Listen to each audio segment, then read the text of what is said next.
اب رہا سوال جنت میں، تو وہ چلا گیا، ادھر جنت کے 7 درجے، جنت کے 7 درجے ہیں، ایک سے ایک اعلیٰ ہے۔ تمہارے اندر 7 مخلوقیں ہیں، ہر مخلوق کا تعلق ایک ایک جنت سے ہے۔ سب سے ادنا عبادت، سب سے ادنا عبادت اس قلب کی ہے، اور قلب کا تعلق خلد سے ہے، جو سب سے ادنا جنت ہے اس سے ہے۔ یہ قلب والوں کے لیے خلد ہے۔ اب جنات ہیں، صحابہ جن ہیں، ولی جن ہیں، لیکن وہ جنت میں نہیں جا سکتے، کیونکہ جنت تو قلب والوں کے لیے ہے، ان میں وہ قلب ہے ہی نہیں ہے۔ جنت کے باہر ان کو مکان ملیں گے، جنت کے باہر رہیں گے، لیکن اب جو شخص جنت میں خلد میں چلا گیا، دوزخ سے بچ گیا، ادھر قرآن مجید فرماتا ہے کیا ان لوگوں نے سمجھ رکھا ہے ہم ان کو نیکوکاروں کے برابر رکھ لیں گے؟ اور وہ جو قلب کا عبادت کرنے والا تھا وہ خلد کا حقدار ہے، اس کو خلد مل گئی، خلد کی عوریں مل گئی، خلد کے مکان مل گئے، اور یہ جو کچھ بھی نہیں کرتا تھا یہ بھی اسی طرح بخشا گیا، تو یہ اس کا جا کے غلام بن گیا۔ کتنا پچھتائے گا، کاش یہ قلم مجھ میں تھا، اگر میں بھی اس کی بات کرتا آج اس جیسا ہو جاتا۔ غلاموں کو تو عوریں نہیں ملتی۔ ایک حدیث شریف میں کہ جنتیوں کو اگر افسوس ہوگا جنت میں جا کے، بھئی جنت میں چلے گئے پھر کیا افسوس ہے؟ جنتیوں کو جنت میں جا کے جو افسوس ہوگا وہ یہی ہوگا کہ دنیا میں جو لمحہ بغیر ذکر اللہ کے گزرا، جو ذکر نہیں کرتا تھا اس کو یہ افسوس ہوگا کاش میں ذکر کرتا ان جیسا ہو جاتا۔ اور قلب والے کہیں گے کاش میں روح کا ذکر کرتا، ایک درجہ اور ہو جاتا، دار اسلام میں چلا جاتا۔ روح والا کہے گا کاش میں سری کی عبادت کرتا، ایک درجہ اور دار القرار میں چلا جاتا۔ ہر جنت والے پچھتائیں گے، اور آخری والے کہے گا کاش میں اللہ کی عبادت کرتا تو میں فردوس میں چلا جاتا۔ یہ جنتوں کے درجے کے لیے تمہارے اندر 7 مخلوقیں ہیں، اور باقاعدہ ان مخلوقوں کی تربیت ہے، ان کے ذکر الہدہ ہیں، کسی کا یا اللہ، کسی کا یا حی و یا قیوم، کسی کا یا واحد، کسی کا یا احد، کسی کا یا او، کسی کا کلمہ شریف، یہ ان کے ذکر ہے۔ اب انسان کے دماغ پہ ایک پردہ ہے جس کو حجاب اکبر بولتے ہیں۔ آپ کو کہا جائے مری چلیں گے 2 مہینے کے لیے چلے جائیں، تو آپ بندوبست کریں گے کھانے پینے کا، پیسے کا، کمبل کا، کہ کہیں مجھے وہاں تکلیف نہ ہو، لیکن جہاں ساری عمر کے لیے جانا ہے تو وہاں کے لیے کوئی بندوبست ہی نہیں ہے۔ وہاں 2 مہینے کے لیے جا رہے ہیں پھر واپس آ جائیں گے، وہاں سے واپس ہی نہیں آنا، تو اس کے لیے کوئی بندوبست ہی نہیں۔ یہ دماغ پہ ایک حجاب اکبر ہے۔ وہ کب پھٹتا ہے؟ جب آدمی مرنے لگتا ہے۔ جب مرنے لگتا ہے تو وہ شیطان کا حجاب کو شیطان ہٹا لیتا ہے۔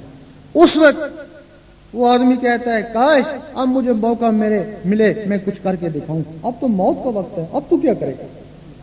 یا حدیث شریف میں کہ مرنے سے پہلے ہی مر جاؤ۔ وہ کس طرح؟ جب تم یہ ذکر کرو گے، سینے کے 5 ذکر، پھر ایک نفس کا ذکر 6، پھر ایک انا کا دماغ کا ذکر کرو گے جس کا یا ہو کا ذکر ہے، یا ہو کی گرمی سے وہ پردہ پھٹ جائے گا، جیتے جی وہ پردہ پھٹ جائے گا۔ وہ مرتے وقت ہوش آیا، اب جیتے جی ہوش آ گیا، اس وقت دنیا کے لیے کم اور آگے کے لیے زیادہ کرو گے۔ یہ حجاب اکبر۔ اور کچھ سوال نہیں؟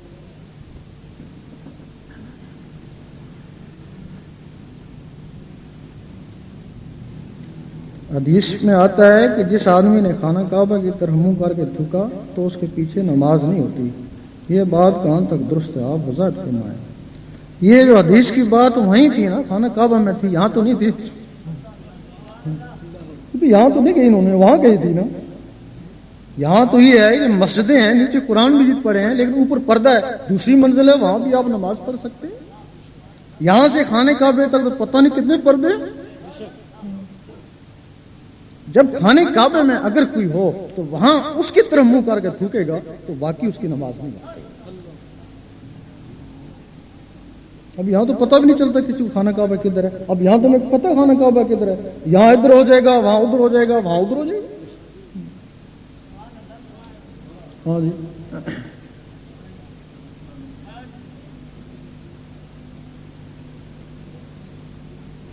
کئی جماعتیں علامہ اقبال کو برا کہتی ہیں اور شرابی بتاتے ہیں، جبکہ آپ کی انجمن کے لڑکے علامہ اقبال کو ولی اللہ کہتے ہیں۔ نعرہ تکبیر، نعرہ رسالت،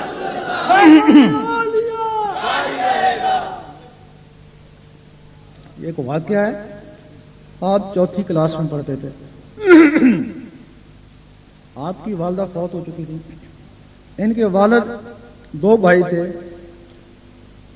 ان کے والد ان کے لیے پراٹھے پکا کے رکھ دیتے، ایک اس بھائی کے لیے، ایک اس بھائی کے لیے، کہ دوپہر کو آئیں گے، وہ صبح پکا کے رکھ دیتے، دوپہر کو آئیں گے کھائیں گے۔ اس دن علامہ اقبال آئے، ان کے پیچھے کتیا جو تھی نا وہ بھی پیچھے پیچھے آ گئی۔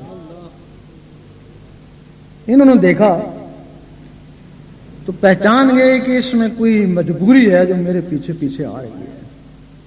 تو کتے کو مجبوری بھوک کی ہوگی، اور کیا مجبوری ہے۔ جب وہ اپنے چبارے کے اوپر چڑھنے لگے تو وہ کتیا نیچے بیٹھ گئی اور ان کو بڑی حسرت سے دیکھنے لگی۔ یہ اوپر گئے، بھائی اور والد سے چوری جو اپنے حصے کا پراٹھا تھا آدھا کتیا کو ڈالا اور آدھا اپنے لیے رکھا کہ اس کو میں کھا لوں گا، لیکن وہ کتیا نے فوراً کھا لیا۔ اس کے بعد بھی وہ آپ کو دیکھنا شروع ہوگی حسرت سے، آپ نے سمجھا زیادہ ہی بھوکی ہے، مجھ سے زیادہ بھوکی ہے، وہ اپنے ساتھ حصے کا بھی اس کو ڈال دیا۔ وہ تو کھا کے چلی گئی اور آپ سارا دن بھوکے رہے۔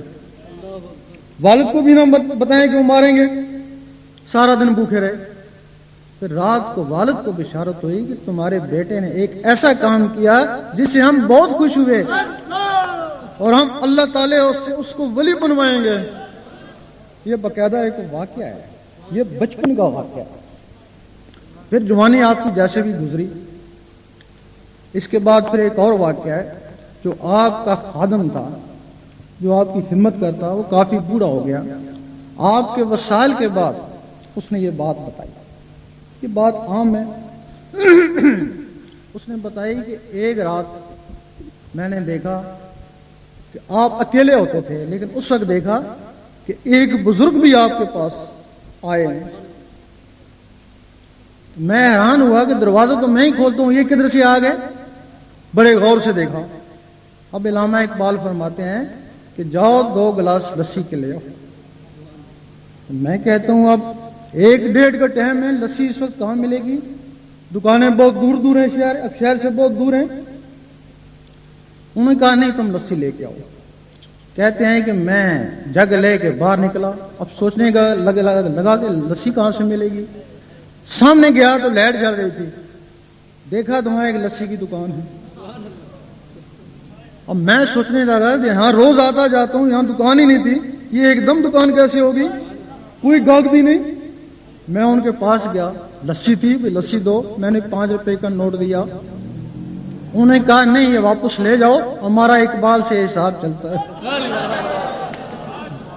کہتے ہیں لسی دی، انہوں نے پی، وہ اندر باتیں کرتے رہے۔ اب میں اس طاق میں کہ وہ بزرگ باہر نکلیں گے تو ان کی قدم بوسی کروں گا، لیکن نہ میں نے دروازہ کھولا، نہ ہی مجھے ان بزرگ کا پتہ چلا کہ کب نکلے اور کب گئے۔